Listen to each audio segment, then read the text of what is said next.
video a while back just playing an old-time fiddle tune on the Puerto Rican Cuatro. It created quite a bit of interest, so I thought I would just do a video, an intro to the Puerto Rican Cuatro, and give you a little beginner lesson for it too.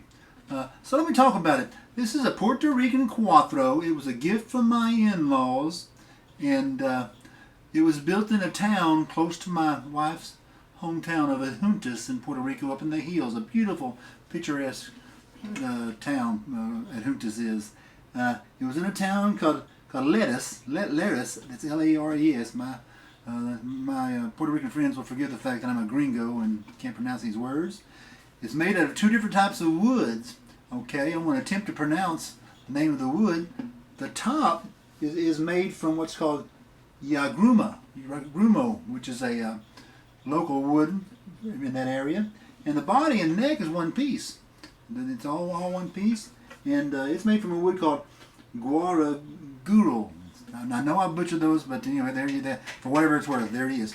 Now, it has 10 strings, and but it's more like playing a 5-string. It's similar to a 12-string guitar or mandolin in that you have 5 courses. You have the strings paired up in twos. So although you have 10 strings, you play it as if it's a 5-string instrument.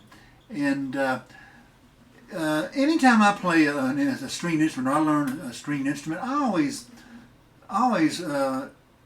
ask myself, how is it similar to guitar? Because guitar is my #1 instrument. So any stringed instrument I pick up, I ask myself, well, how is it like a guitar, or is it like a guitar at all? Well, the answer here is yes, a big yes. It's a lot like a guitar. Actually, to be more specifically, it's like a 5-string bass, although it's obviously 2 octaves higher.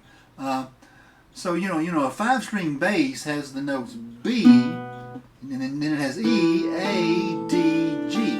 So if I didn't have that fifth set of strings there, then it would be just like the top 4 strings on a guitar. Therefore, you could play a G chord like you normally do on guitar if I left off the 5th string. But this note down here, you don't have those first 2 strings like you do on guitar. So if I strum these 5 strings, leave the 6th string off, I have a G chord. Okay. Now, the beautiful thing about a Cuatro and a 5-string bass is being all the strings tuned in 4ths. Any fingering I do on one string is true for the next set of strings.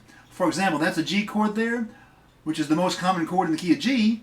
If I just move up here, I have D, which is the 5 chord. That's what they call the dominant.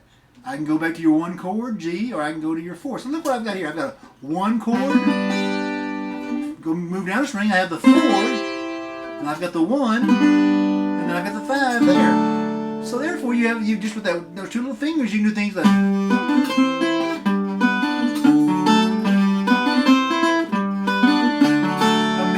Songs do that, everything from La Bamba to all your popular songs of your traditional music. So, and also, not only can I get my 1 chord here, my 4 here, and my 5 up here, I can also go back to my 1 chord, which there's a G, go down, there's a 4, and just slide up, and I have the 5 chord. Although technically this note really is not a 5 chord, but it works because it's in the scale. So you can go.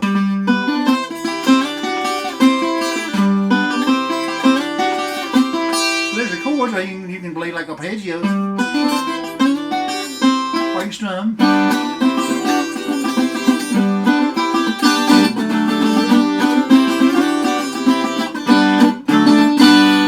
So there's your little introduction. Now, if you like this video, please subscribe, and if I get enough interest, I'll do a series of instruction videos on Cuatro. So please subscribe and tell your friends about it, and visit Puerto Rico if you get a chance. You won't regret it.